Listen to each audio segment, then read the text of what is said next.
जो ईवीएम का डिमॉन्स्ट्रेशन हमने उस दिन जंतर मंतर पे किया था, हम चाहते हैं ये सुप्रीम कोर्ट के बाहर भी हो और उससे बेहतर डिमॉन्स्ट्रेशन हो कि जो दूध का दूध पानी का पानी कर दे। जो लोग ये इलेक्शन कमीशन के बोल रहे हैं अभी कि हमारी मशीनें ठीक चल रही हैं और हमारी मशीनें ठीक नहीं चल रही, हमने दिखाया ना हमारी मशीन भी तो ठीक चल रही थी। हमारी मशीन क्या कह रही थी? धांधली हो सकती है।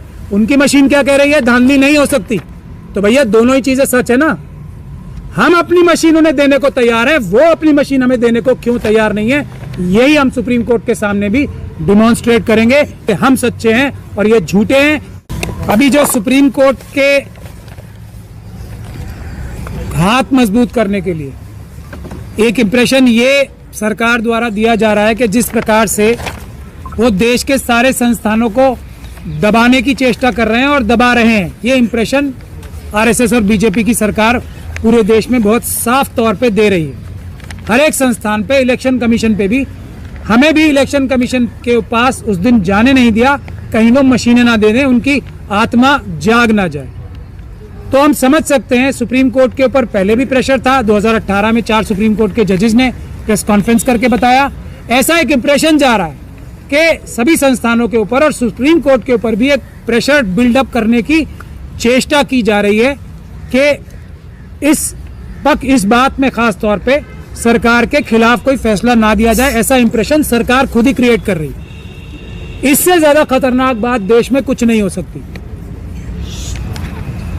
ये सबसे दूसरी ज्यादा खतरनाक बात है। पहली खतरनाक बात तो एक ही है, चुनाव सिर्फ और सिर्फ बैलेट पेपर से होगा, ईवीएम से नहीं होगा। ईवीएम से चुनाव कराना देश के लिए सबसे बड़ा खतरा है और सुप्रीम कोर्ट पर दबाव बनाना, डायरेक्ट या इनडायरेक्ट, परोक्ष या प्रत्यक्ष रूप से, सबसे बड़ा खतरे ये दो हैं देश के लिए।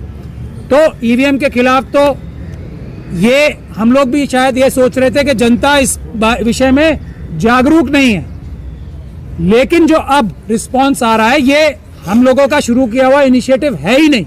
ये बात बिल्कुल साफ हो गई है। ये 95% से भी ज्यादा जनता की आवाज है जो हम लोग उठा रहे हैं।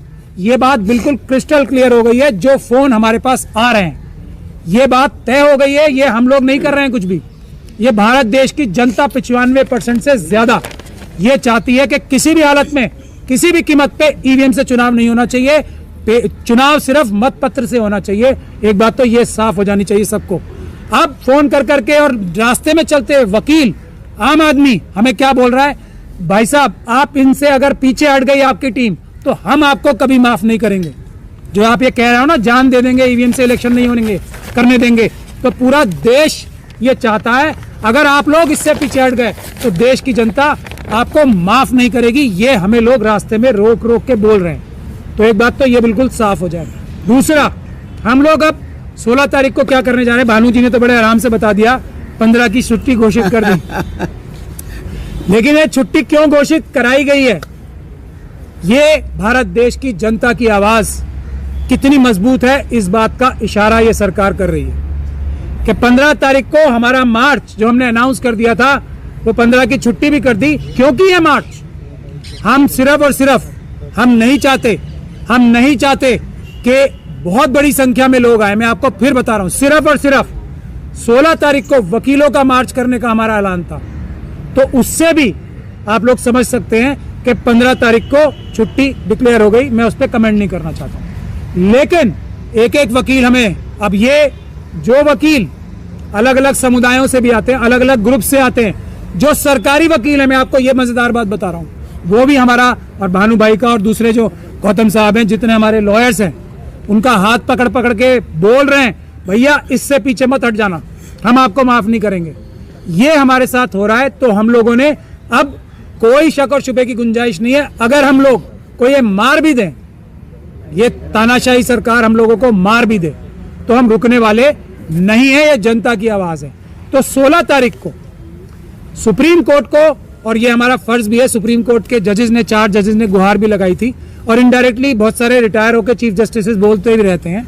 हमारी जिम्मेदारी है देश की जनता की, सुप्रीम कोर्ट के साथ खड़े रहकर उसे जनता का भी सुप्रीम कोर्ट बनाए कि आपसे ऊपर हम किसी को नहीं समझते, आप निष्पक्ष रूप से फैसला करो, जनता आपके साथ खड़ी है और जस्टिस डिलेड जस्टिस डिनाइड होता है। इस फैसले में इसका कोई लॉजिक नहीं है। यही हम गुहार लगाने जा रहे हैं कि जब आपने खुद ही सुप्रीम कोर्ट ने बोल दिया कि वीवीपैट वाले जो वोट होते हैं वही वोट होते हैं, तो ये 1 रुपए की मोहर क्यों नहीं लगाते आप? 1 रुपए के खर्चे वाली ये हजारों रुपए की पूरी 3 मशीनें खरीद के और उसका एक लंबा प्रोसेस करने की क्या जरूरत है?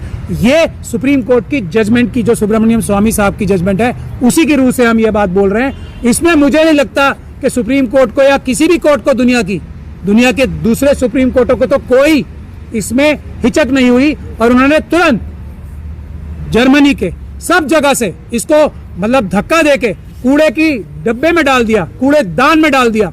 तो हमें कोई शक और शुबे की गुंजाइश नहीं है कि हमारा सुप्रीम कोर्ट भी इसको कूड़ेदान में ही डालेगा, श्रेडर में डालेगा। लेकिन अगर ये इंप्रेशन सरकार क्रिएट कर रही है कि हम सुप्रीम कोर्ट को भी, जैसे हमने विपक्ष के नेताओं को, जैसे प्रेस के लोगों को दबा लिया है, हम लोग डरा लेते हैं ईडी, सीबीआई और पता नहीं कितनी एजेंसीज के जरिए, हम शायद सीबीआई, सुप्रीम कोर्ट को भी दबा लेंगे। ये भारत देश की जनता और इस देश के वकील जो ऑफिसर्स ऑफ द कोर्ट हैं वो नहीं होने देंगे। सुप्रीम कोर्ट के साथ हम सब खड़े हैं, बिल्कुल कोई सुप्रीम कोर्ट पे दबाव इस सरकार को बनाने नहीं दिया जाएगा। यही डिमॉन्स्ट्रेट करने हम लोग 16 तारीख को पटियाला हाउस के गेट नंबर 4 से, उसी जगह जिस जगह से 5 तारीख को प्रोटेस्ट या एक मार्च डेलीगेशन लेके गए थे हम, उसी तरीके से एक डेलीगेशन सिर्फ और सिर्फ वकीलों का 16 तारीख को गेट नंबर 4, पटियाला हाउस के गेट नंबर 4 से और 3 बजे gate number 4 Patiala house courts, 16 तारीख 3 बजे हम सभी वकीलों से, दिल्ली और आसपास के क्षेत्रों से या बाहर से भी कोई वकील आना चाहें, देश के जिस भी हिस्से से वकील आना चाहें, सिर्फ वकीलों का मार्च नहीं है, ये एक तरह का डेलीगेशन है। फिर हम जाके सुप्रीम कोर्ट के साथ खड़े रहेंगे, उनके सामने एक जनता की दीवार बनके कि कोई हिम्मत ना करे सुप्रीम कोर्ट पे किसी प्रकार का प्रेशर बनाने की। ये एक सिंबॉलिक हम लोग मार्च। और इसमें मैं एक बात और स्पष्ट कर दूं, मैं आपको उसको, और जो ईवीएम का डिमॉन्स्ट्रेशन हमने उस दिन जंतर मंतर पे किया था, हम चाहते हैं ये सुप्रीम कोर्ट के बाहर भी हो और उससे बेहतर डिमॉन्स्ट्रेशन हो कि जो दूध का दूध पानी का पानी कर दे। जो लोग ये इलेक्शन कमीशन के बोल रहे हैं अभी कि हमारी मशीनें ठीक चल रही हैं और हमारी मशीनें ठीक नहीं चल रही, हमने दिखाया ना, हमारी मशीन भी तो ठीक चल रही थी। हमारी मशीन क्या कह रही थी? धांधली हो सकती है। उनकी मशीन क्या कह रही है? धांधली नहीं हो सकती। तो भैया दोनों ही चीजें सच है ना। हम अपनी मशीन उन्हें देने को तैयार है, वो अपनी मशीन हमें देने को क्यों तैयार नहीं है? यही हम सुप्रीम कोर्ट के सामने भी डिमॉन्स्ट्रेट करेंगे कि हम सच्चे हैं और ये झूठे हैं और इलेक्शन कमीशन के ऊपर दबाव बना के ये झूठ साबित कराया जा रहा है। यही हम आप सब लोगों से भी गुजारिश करते हैं। एक आखिरी चीज, ये सरकार को, खास तौर पे अमित शाह साहब को, ये हम गुजारिश समझ लें, वार्निंग समझ लें या जो भी समझ लें, इस देश की ऑपोजिशन के ऊपर प्रेशर बनाना बंद कर दो। इस देश की प्रेस के ऊपर प्रेशर बनाना बंद कर दो। प्रेस को पुलिस से दबाना बंद कर दो। ये अच्छी बात नहीं है। जनता जाग गई है, जनता उठ खड़ी हुई है।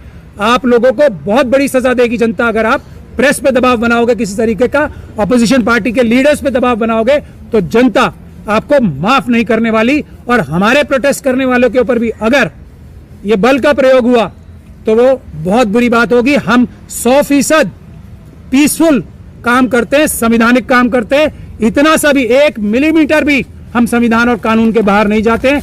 पुलिस का प्रयोग करके ये हम पे हमले, जो क्रिमिनल हमले कराने हैं, वो बंद कर दिए जाएं। हम पीसफुल हैं, पीसफुल रहेंगे और आरएसएस के गुंडों को भी किसी प्रकार का वायलेंस नहीं करने देंगे। माननीय सर्वोच्च न्यायालय ने एक व्यवस्था दी थी कि इलेक्शन कमीशन का जो गठन होगा उसकी गठन के लिए 3 सदस्य कमेटी होगी।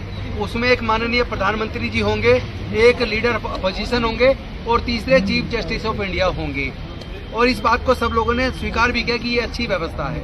लेकिन इस केंद्र की सरकार ने, जो तानाशाह सरकार है, जो जनतंत्र में भरोसा नहीं करती, जो देश के संविधान में भरोसा नहीं करती, उसने संसद के अंदर एक बिल लाकर उसी व्यवस्था को, जो माननीय सर्वोच्च न्यायालय ने व्यवस्था दी थी, उस व्यवस्था को बदल दिया और उन्होंने कर दिया। अब उस 3 सदस्य जो होंगे उसमें एक देश के प्रधानमंत्री होंगे, एक केंद्रीय मंत्री कानून मंत्री होंगे और तीसरे लीडर ऑफ अपोजिशन होंगे। यानी 2 लोग तो जो केंद्र में सरकार है उसके प्रतिनिधि हो गए। तो फिर जो निष्पक्ष कहाँ से इलेक्शन कमीशन जो गठन होगा निष्पक्ष कहाँ से होगा, इस पे कैसे भरोसा करें।